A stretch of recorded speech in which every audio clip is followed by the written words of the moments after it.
You think you know what fear is. You've seen horror movies, you've been startled in the dark.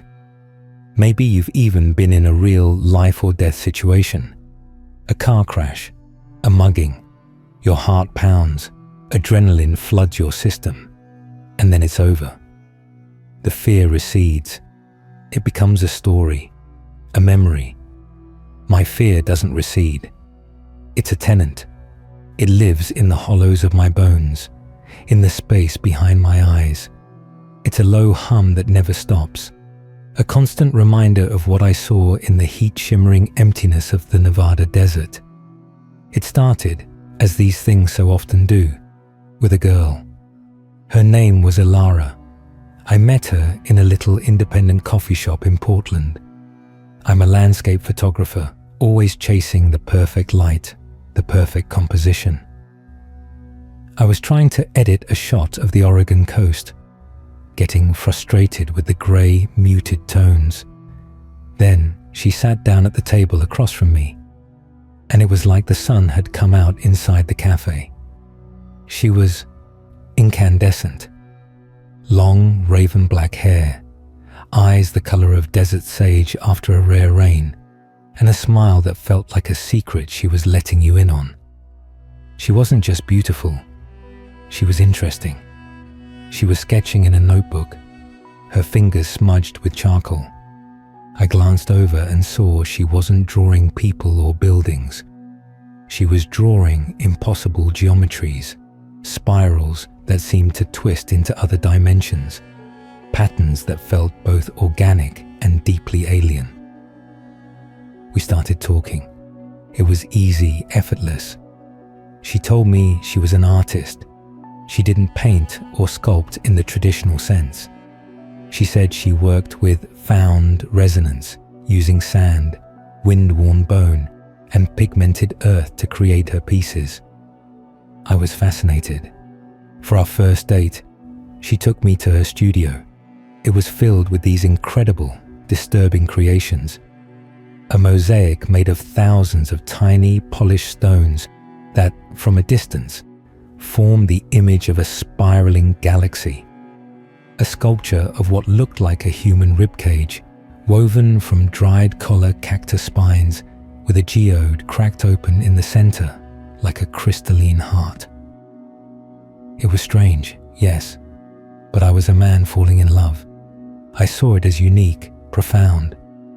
I ignored the red flags, the way she never talked about friends or a past life, the way she would sometimes stare at the night sky with an intensity that felt less like wonder and more like longing, like she was waiting for a call home.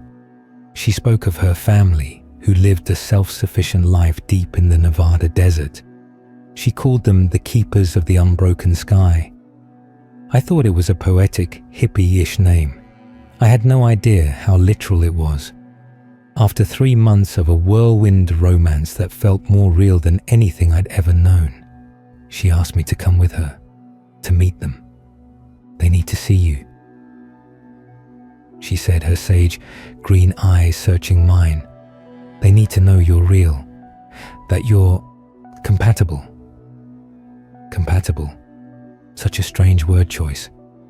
But I was 27 and head over heels. I pictured a quirky, off-the-grid family, homemade bread, solar panels, maybe some weird chanting. I was a photographer. The thought of capturing the raw, desolate beauty of the Nevada desert with this enigmatic woman I was falling for was an adventure I couldn't resist. I said yes. I packed my camera gear, my sturdiest hiking boots, and a naive sense of optimism. I had no idea I was packing for a descent into a reality that our world isn't meant to contain. The drive itself was a form of hypnosis.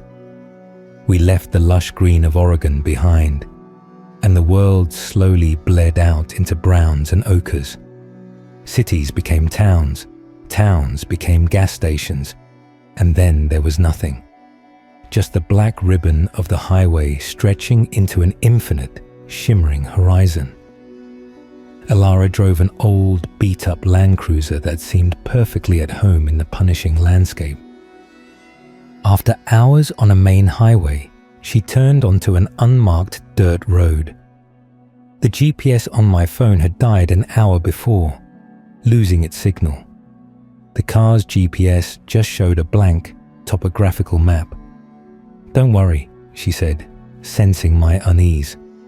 "The road knows the way." For another 2 hours, we jolted and rattled deeper into the desert. The sun was a malevolent star, beating down on the baked earth. The rock formations that rose around us looked like the bones of dead gods. There was no sign of life, no birds, no lizards, not even a hardy desert shrub. There was only rock, sand, and a sky so vast and empty, it felt like a weight. Finally, nestled in a small hidden canyon, I saw it. It wasn't a house, it was a compound, a settlement, built into and out of the red canyon walls. The structures were semi-organic, looking as if they had been grown rather than constructed. The walls were smooth adobe, curving in ways that defied traditional architecture. There were no sharp corners. Everything was rounded, flowing. Strange symbols, the same impossible geometries from Elara's sketchbook, were carved into the doorways and window frames. As we pulled up, the family emerged. They moved in silence, stepping out from the curved doorways into the oppressive heat.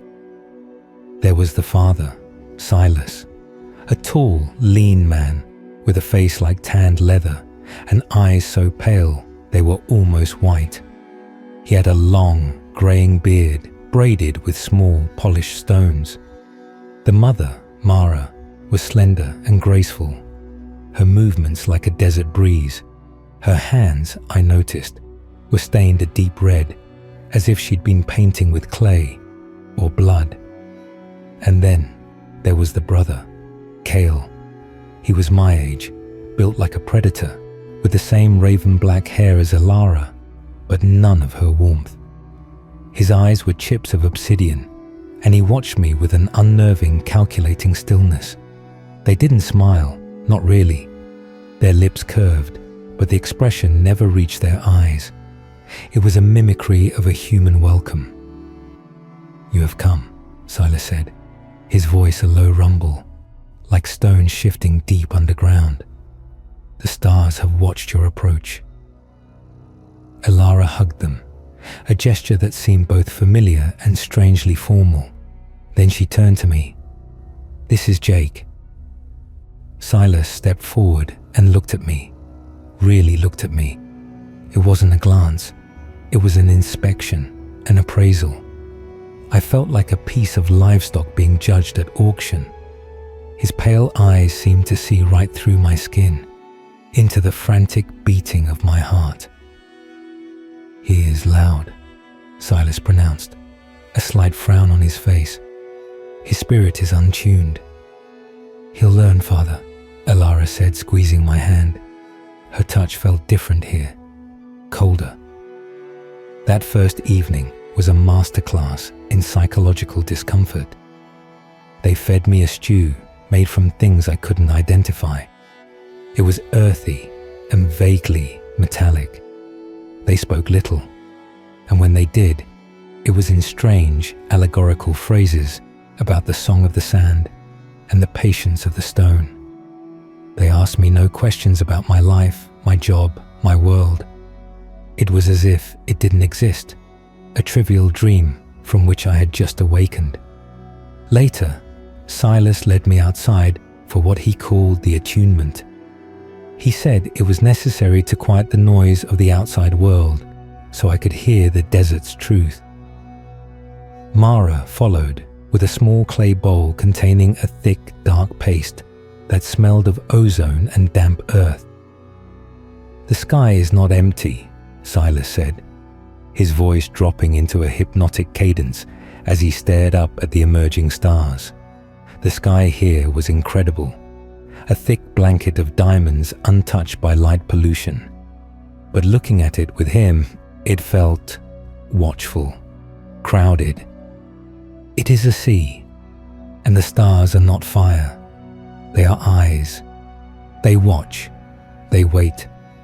They hunger. We are their anchors to the soil, their children of the dust.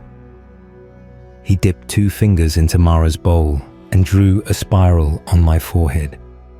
The paste was cold, and it tingled, a strange bioelectric sensation that made the hairs on my arms stand up. "We welcome you, Jake," he murmured, his face unnervingly close to mine. "May you be worthy of the gaze from beyond." I went to bed that night in a guest room carved from the rock itself. The air was cool and still. I tried to rationalize everything. They were eccentric, a desert cult with a unique cosmology. It was weird, but it wasn't threatening. I was an adventurer, an artist. This was just part of the experience. I was lying to myself, and I knew it. The tingling on my forehead hadn't stopped, and when I closed my eyes, I didn't see darkness. I saw swirling purple nebulae and the faint, terrifying impression of things moving within them. The next few days were a slow, creeping immersion into their world. I watched them perform their daily rituals. At sunrise, they would stand facing the east, not in prayer, but in perfect, unnerving stillness, their heads cocked as if listening to a sound I couldn't hear. At noon, they would draw complex patterns in the sand, patterns that Kale would meticulously erase before the wind could. He once caught me trying to photograph one of the patterns. He moved faster than I thought possible, snatching the camera from my hands. "The patterns are not for keeping," he hissed, his obsidian eyes burning into me. "They are conversations. You would not trap a voice in a box." He didn't return my camera. He placed it on a high shelf in the main living area, a silent warning. Elara was changing, or perhaps she was simply reverting to her true self. The girl I knew in Portland, the charming, slightly quirky artist, was vanishing. She became quieter, more distant.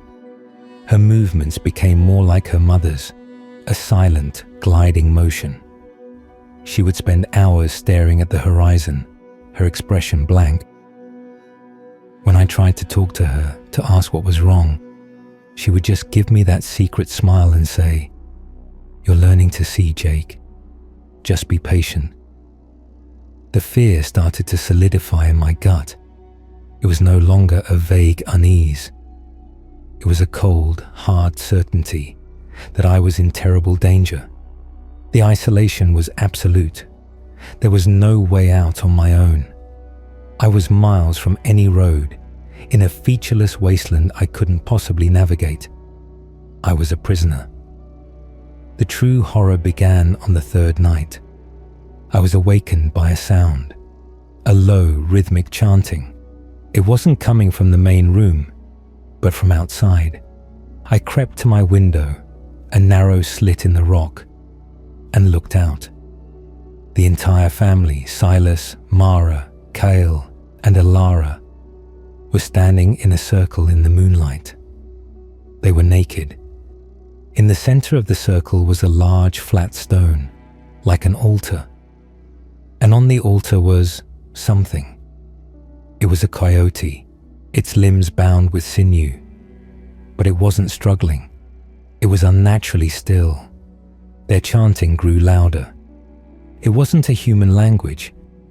It was a collection of clicks, guttural rasps, and long, low moans that seemed to vibrate in the rock itself. As they chanted, I watched in abject terror as their bodies began to shift. It was subtle at first. Their spines seemed to elongate. Their joints moved at impossible angles. Then Silas raised his hands to the sky. "The thirsting ones awaken," he cried, his voice no longer human, but a horrifying chorus of overlapping tones. "We offer the vessels water." He lowered his hands toward the coyote, and the animal dissolved. It didn't bleed, It didn't scream. Its physical form just seemed to lose cohesion, collapsing inward into a pool of shimmering, viscous liquid. The liquid then rose from the stone, defying gravity, and was absorbed into the family's skin. Their bodies shuddered, and for a split second, under the stark moonlight, I saw them. I saw what they really were. Their human forms shimmered, becoming translucent, and I saw the true shapes beneath. They were not human. They were things of long, thin limbs, of skin the color of twilight, of heads that lolled on slender necks with too many joints. They had no faces, just smooth surfaces that swirled with faint, stellar light. The vision lasted only a heartbeat, but it burned itself onto the back of my eyelids. Then, their human form solidified again, their skin glowing with a faint, internal luminescence. They looked sated. I stumbled back from the window, my hand clamped over my mouth to stifle a scream. My mind was shattering. These weren't people. They were something else. Creatures wearing human skin like a suit. And the attunement, the paste on my forehead, what had they done to me? I knew I had to run. I had to escape. The final ritual, what Elara had called the Great Welcome, was the next night. It coincided with a meteor shower that Silas had been talking about with feverish excitement. I knew, with a certainty that froze my blood, that I was not the guest of honor. I was the main course. My chance came the next afternoon. Kale and Silas were out, communing with the deep rock, as Elara put it. Mara was grinding her red pigments. Elara was somewhere else. I saw my camera on the shelf. It was my only link to the world I'd left behind, but it wasn't what I needed. Next to it, however, was the key to the Land Cruiser. It was my only hope. My heart hammered against my ribs like a trapped bird. I casually walked into the main room, trying to look calm. Mara didn't look up from her grinding. I reached up, my hand shaking, and snatched the key. I didn't grab my camera. I didn't grab anything else. I turned and walked, not ran, out the door and toward the vehicle. Every step was an agony of suspense. I expected a hand on my shoulder, a guttural cry, but nothing came. I reached the Land Cruiser, slid inside, and jammed the key into the ignition. The engine sputtered, coughed, and then roared to life. The sound was deafening in the profound silence. I slammed the car into gear and floored it. I didn't look back. I sped out of the canyon, bouncing violently over the uneven terrain, my knuckles white on the steering wheel. I could feel their eyes on me. I didn't need to see them to know they were aware. I found the dirt track and raced along it, a plume of dust rising behind me. In the rearview mirror, I saw nothing but the desolate landscape. For a moment, I allowed myself a sliver of hope. Maybe I'd made it. Maybe they wouldn't follow. Then I saw it. Something was keeping pace with the car, running alongside it in the desert. It was Kale, but he wasn't running like a man. He was on all fours, his limbs extending and contracting at an unnatural speed, his body low to the ground.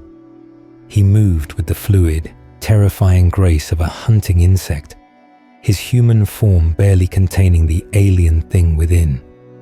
His face, when he turned it toward me, was stretched into a silent snarl, his obsidian eyes filled with a cold, predatory light. Panic took over. I pushed the accelerator to the floor, the engine screaming in protest. The car fishtailed, but I held on, my gaze fixed on the endless road ahead. Kale was falling behind, a dark shape receding in my dust cloud. I drove for what felt like an eternity, the sun beginning to dip towards the horizon, painting the sky in fiery, apocalyptic colors. The meteor shower was starting. streaks of light began to cut across the darkening sky, and with them came the sound. It was in my head, a chorus of those same clicks and guttural whispers from the ritual. It was a call, a summons, and a part of me, a deep, terrified part of me that had been tainted by Silas's touch, wanted to answer it. The tingling on my forehead was back, burning now, a hot, insistent pulse that seemed to beat in time with the falling stars. I finally hit the paved highway, tires screeching as I swerved onto the asphalt. I didn't slow down. I drove through the night, fueled by black coffee and pure terror, pushing the Land Cruiser until its engine finally gave out with a final shuddering gasp just outside of Barstow. I abandoned it on the shoulder and ran. I told the police a story about being robbed and carjacked by desert survivalists. They didn't buy it, but they couldn't hold me for anything. They found the abandoned car, but a search of the area I described turned up nothing. No compound, no dirt road, no sign that anyone had ever lived there. It was as if the desert had swallowed them whole. That was a year ago. I don't live in Portland anymore. I live in a cramped apartment in the middle of a concrete city, as far from an empty horizon as I can get. I don't do photography anymore. I can't stand to look at landscapes. I can't stand the quiet. I sleep with the lights on and music playing, but the fear is always there. Sometimes I see her, not Elara, but flashes of her. A woman with raven black hair on a crowded street, the glint of sage green eyes from across a subway car. It's never her, but my heart stops every single time. The worst part isn't the memory though. The worst part is the mark. The tingling on my forehead never completely went away. It's a faint, phantom sensation, a constant reminder. And sometimes, on very clear nights, if I'm foolish enough to look up at the sky, I feel it. A pull, a deep resonant hum inside my skull that feels like a forgotten kinship. I know they didn't just let me go. They're patient. They are, after all, the children of the stone and the unbroken sky. They believe they planted a seed. And the most terrifying thought I have, the one that keeps me awake night after night, staring at my ceiling, is this. What if one day it begins to grow? What if the next time they call out to the stars, a voice from a concrete jungle in a crowded city answers back?